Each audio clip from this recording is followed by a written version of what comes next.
Hi வணக்கம். இந்த வீடியோவில் நம்ம என்ன பார்க்க போகிறோம்னா, நம்ம வந்து இப்போ கோவா ட்ரிப்பு ஒன்று போக போகிறோம். அந்த ட்ரிப்பு வந்து மொத்தம் 7 நாள் இருக்குது. அந்த ட்ரிப்பு டெய்லி டே பை டேவாக நம்ம எல்லாமே நம்ம கருப்ஸ் சேனலில் என்னென்னு பார்க்க போகிறோம். இப்போ வந்து பார்த்தீங்கன்னா நம்ம திருப்பூரில் இருக்கிறதுனால இங்கேருந்து கோயம்புத்தூர்லேருந்து ஃப்ளைட்டு நமக்கு 4:30 மணிக்கு ஃப்ளைட்டு. மணி இப்போ 1:25 ஆச்சு. ஒரு 1:30 மணிக்கு கிளம்புனோம்னா ஒரு 2:15க்கு போய் சேர்ந்துருவோம். 2 மணி நேரத்துக்கு முன்னாடி வர சொல்லியிருக்காங்க. அதே மாதிரி 4:15க்கு ஃப்ளைட்டு கிளம்புதான். அதனால ஒரு 1/4 மணி நேரம் முன்னாடியே வர சொல்லியிருக்காங்க. அதனால இப்போ நம்ம கிளம்ப போகிறோம். இந்த ட்ரிப்பை பற்றி சொல்லணும் அப்படின்னா, கோவானாலே ஃபர்ஸ்ட் டைம் பிளான் பண்ணி போக முடியாதுன்னு சொல்லுவாங்க. அது நிஜமாலுமே எங்களுக்கும் அப்படி தான் நடந்துச்சு. ஃபர்ஸ்ட் ஒரு டைம் பிளான் பண்ணி எல்லாம் அமௌண்ட்லாம் அரேஞ்ச் பண்ணி எல்லாம் ரெடி பண்ணிட்டோம். கார்லேயே இங்கேருந்து போகிறது, ஏதாவது கோழிக்கோட்டில் ஒரு நாள் ஸ்டே பண்ணுறோம், மங்களூரில் ஒரு நாள் ஸ்டே பண்ணுறோம், அப்படியே கோவா போயிடும் அப்படின்னு பிளான் பண்ணி எல்லாம் பிளான் பண்ணியிருந்தோம். ஆனால் அது ஒரு சூழ்நிலைனால போக முடியாமல் போச்சு. அதுக்கப்புறம் ஒரு பிளான் பண்ணோம், அதுவும் ஃப்ளாப் ஆயிடுச்சு. இப்போ 3rd டைம் வந்து நிச்சயமாக நாங்கள் போகிறதுக்கு முடிவு பண்ணி நானும் என் ஒய்ஃப் மட்டும் அதை கிளம்பிட்டோம். இது அதாவது கோவா அப்படின்னு பார்த்தீங்கனாலே எல்லாருக்கும் ஒரு பிம்பம் இருக்கு பாருங்க, கோவானாலே என்னமோ அப்படின்னு சொல்லிட்டு. அப்படியெல்லாம் இல்லை அப்படின்னு நிறைய பேர் சொல்கிறாங்க. கோவானா ரொம்ப அழகான ஊர், அழகான கிராமங்கள் இருக்கும், அழகான பீச்சுகள் இருக்கும். அதாவது சவுத் கோவா நார்த் கோவான்னு 2 இருக்குன்னு சொல்கிறாங்க. அதில் சவுத் கோவா வந்து ரொம்ப சூப்பராக இருக்கும் அப்படின்னு சொல்கிறாங்க. நம்ம சவுத் கோவாவில் 4 நாள் ஸ்டே பண்ணுறோம், நார்த் கோவாவில் 3 நாள் ஸ்டே பண்ணுறோம். மொத்தம் 7 நாள் நம்ம அங்கே கோவாவில் ஸ்டே பண்ணுறோம். வாங்க போவோம், கோவா ஃபுல்லாக சுற்றி பார்ப்போம், அலசி ஆராயுவோம். வாங்க கிளம்பலாம்.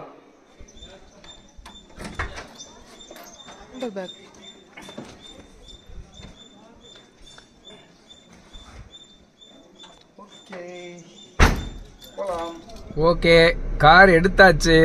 எங்கள் வீட்டுக்கிட்ட இருக்கிற கோயிலில் அன்னதானம் ஓடிட்டு இருக்கு. எல்லாம் ஜாலியாக சாப்பிட்டுட்டு இருக்காங்க. போகலாம். வீட்டில் இருந்து கிளம்பியாச்சு. வண்டி இப்போ ஏர்போர்ட் நோக்கி போயிட்டு இருக்கு. ஹைவேல இன்னும் ஒரு 25 கிலோமீட்டர் தான் ஏர்போர்ட்டு. வாங்க போயிட்டு அங்கேருந்து பறப்போம். தெரியுதா நம்ம இந்திய தேசிய கொடி? வந்தாச்சு ஏர்போர்ட்டுக்கு. அவ்வளோதான், காரை கொண்டு போய் பார்க் பண்ணுறோம். இமிக்ரேஷன்லாம் முடிச்சுட்டு ஃப்ளைட்டில் ஏறுறோம் கோவாக்கு. கோயம்புத்தூர் ஏர்போர்ட் வந்தாச்சு. ஜம்முன்னு என்ன பண்ணுறோம், கார் இங்கேயே பேக்கெல்லாம் எடுத்துக்கிட்டு இந்த பாருங்கள், அப்படியே யூட்டர்ன் அடித்து போனால் இந்த இடத்துல அந்த உள்ளே இருக்குது பார்த்தீங்களா, இதுக்குள்ளே தான் பார்க்கிங் இருக்கான். அதாவது லாங் டேர்ம் பார்க்கிங், ஒரு 5 நாள் 6 நாள் தங்குறவங்க. அதில் பேக்கெல்லாம் எடுத்துகிட்டு போவோம். இது வந்து பார்த்திங்கன்னா கோயம்புத்தூர் ஏர்போர்ட்டில் வந்து ரொம்ப நாள் நிப்பாட்டி வச்சுருக்காங்கல்ல, அந்த மாதிரி காரெலாம் நிப்பாட்டுறதுக்கு. வாங்க இங்கே கொண்டு போய் ஃபஸ்ட்டு காரை பார்க் பண்ணுவோம், நல்ல இடமா பார்த்து. ஆனால் மழையும் வெயில்லையும் தான் நிற்கணும் போல் காரு. இந்த இங்கே தான் இடம் இருக்கே, ஃப்ரண்ட்லேயே இங்கே நிப்பாட்டிடுவோம். வாங்க. ஓகே, டிக்கெட் எடுக்கணும். இண்டிகோ. வாங்க டிக்கெட் எடுப்போம். Chennai jewels classic polo. இதான் இப்போ கோயம்புத்தூர் ஏர்போர்ட்டுக்கு உள்ள அன்னபூர்ணா. கோயம்புத்தூர் ஏர்போர்ட்டுக்குள்ளே ஒரு சாம்பார் சாதமும் ஒரு தயிர் சாதமும் ஆர்டர் பண்ணோம். டேஸ்ட்டெல்லாம் சூப்பராக இருந்துச்சு. ரேட்டு மட்டும்தான் கொஞ்சம் அதிகம், 390 போட்டாங்க 2 சேர்த்து. ஓகே, நல்லதாக இருக்கு. ஆனால் நம்ம ஃப்ளைட்டு கோவா ஃப்ளைட்டு 9ஆம் நம்பர் கேட்டில் இருக்குது. 9ஆம் நம்பர் கேட்டு அங்கே பாருங்கள், ஸ்ட்ரைட்டாக இருக்கா. அவ்வளோதான், பஸ்ஸு நிற்கிது. ஏறினோம்னா நேராக கூட்டிகிட்டு போய் ஃப்ளைட்டில் ஏற்றி விட்ருவாங்க. வாங்க போவோம். பார்த்தீங்களா, இதுதான் நம்ம கேட் நம்பர் 9. வாங்க போவோம். அவ்வளோதான், இது வந்து பஸ்ஸு. இங்கேருந்து அப்படியே நம்மளை ஃப்ளைட்டு கூட்டிகிட்டு போயிடுவாங்க. காயத்ரி உட்காந்துருக்கு.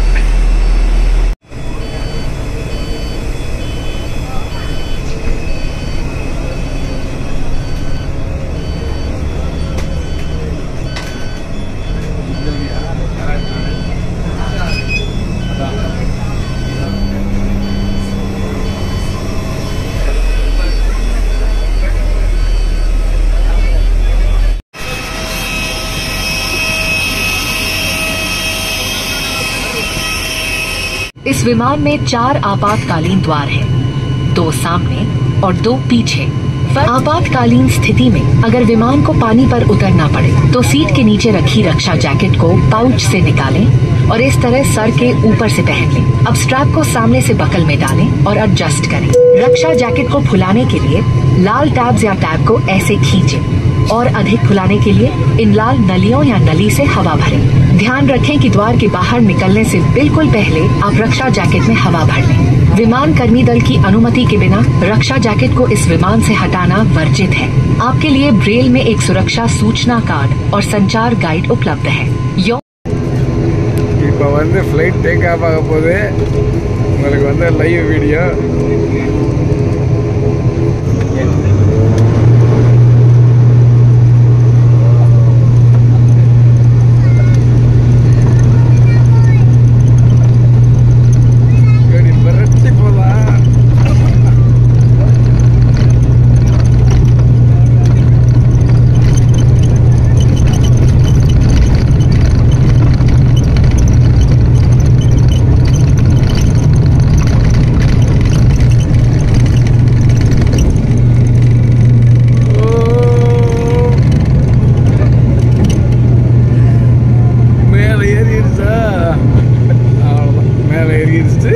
இனிமேல் ஒன்றும் பிரச்சனை இல்லை. 1 மணி நேரம் 40 நிமிஷம் பறந்துக்கிட்டு இருக்கோம். அதுக்கப்புறம் இறங்கிடும் கீழே. ஓகே, இதுதான் கோயம்புத்தூர் தெரியுதா? ஃப்ளைட்டு மேலேருந்து பாருங்க, ஃப்ளைட்டை வந்து திருப்புறாங்க போல். இங்கே பாருங்கள், இந்த விவேக் ஒரு படத்தில் சொல்லுவோம்ல, சாஞ்சா மாதிரியே போதே ஆட்டோன்னு, அந்த மாதிரி போய்கிட்டு இருக்கு.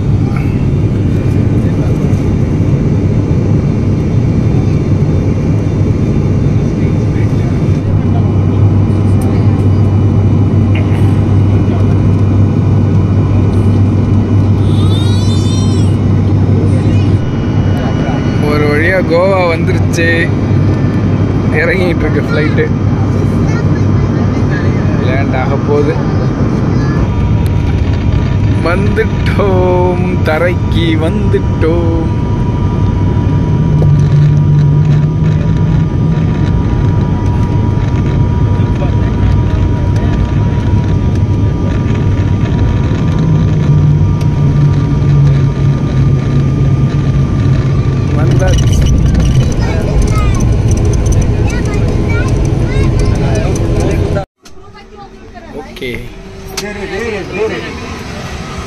வந்தாச்சு கோவாக்கு. இதுதான் கோவா ஏர்போர்ட்டு. ஓகே, பஸ் வருது.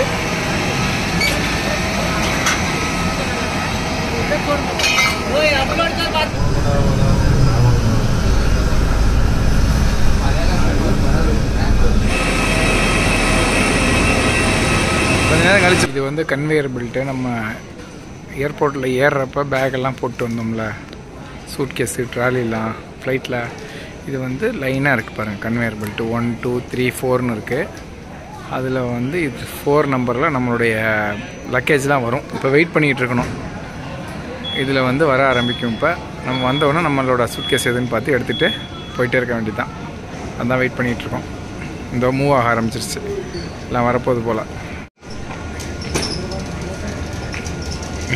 ஒரு லக்கேஜாக வந்துட்டுருக்கு.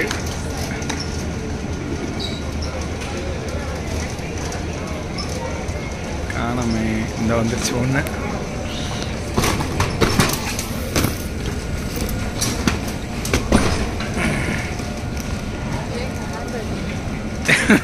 அங்கேயே வச்சு பிடிச்சாச்சு மடக்கி. Wait wait wait.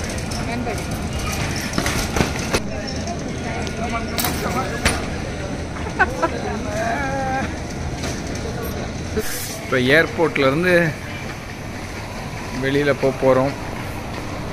இப்போ முதல்ல டாக்ஸி பிடிக்கணும். டாக்ஸி தான் இன்னும் புக் பண்ணாமல் இருக்குது.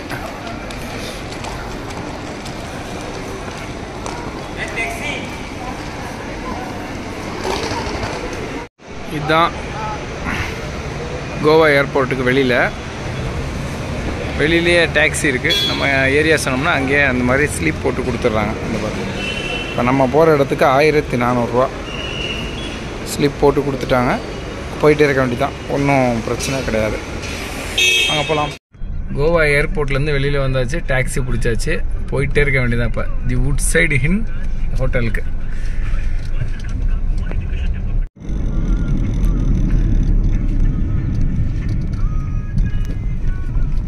இங்கே பாருங்கள் எவ்வளோ கூட்டம் போகுது கோவாக்கு. இப்போ டிராஃபிக்னா அவ்வளோ கார் போகுது. இப்போ தானே சீசன், நவம்பர் டிசம்பர் தான் சீசன், அதனால பயங்கர கூட்டம் போகுது. இதுதான் இன்றைக்கி நம்ம தங்க போகிற ஹோட்டல், தி உட்சைடு இன். ஸ்டார் ஹோட்டல் தான். எல்லாம் இல்லை, எல்லாம் ஃபாரினர்லாம் உட்காந்து குடியும் குடித்தனமாக இருக்காங்களே, நமக்கு இந்த இதுக்கும் சம்மந்தம் இல்லையே. இதுதான் இன்றைக்கி நைட் நம்ம தங்கியிருக்கிற ஹோட்டல். ஸ்விம்மிங் பூலு எல்லாமே இருக்குது, செம்மையாக இருக்குது சொல்கிறாங்க. சரி வாங்க போய் பார்ப்போம், ரூம் போவோம்.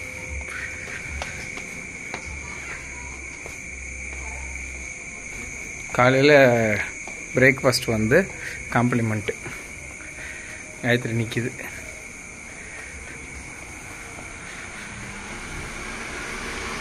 $3004.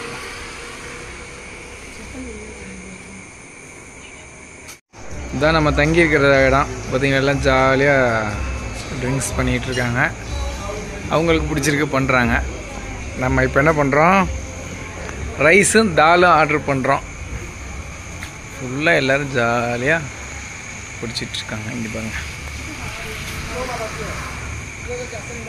க்ளீனாக இருக்கா. வாங்க சாப்பிடலாம். ஓகே, வந்தாச்சு, சாப்பிட்டாச்சு, போய் படுத்து தூங்க வேண்டியது தான். இதுதான் உட்சைடு இன் ஸ்விம்மிங் பூல். எப்படி இருக்கு பாருங்கள். காயத்ரி உட்காந்துருக்கு. இவ்வளோ நேரம் அங்கே தான் உட்காந்துட்டு இருந்தோம் சும்மா. ஓகே, நாளைக்கு அடுத்த வீடியோவில் சந்திப்போம். பாய்.